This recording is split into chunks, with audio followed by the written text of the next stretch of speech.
Alright, so Google Lens helped me identify. That's a snowy egret, also known as a white heron. And then over here you have more snowy egrets or white herons, and then that big one is a great heron,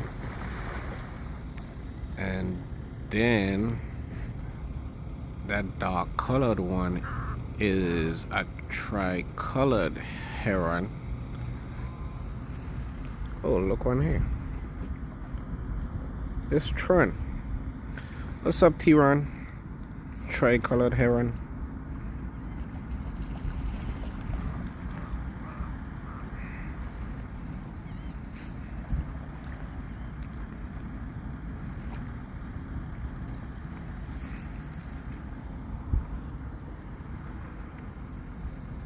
So yeah, they're just saying the shallows fishing.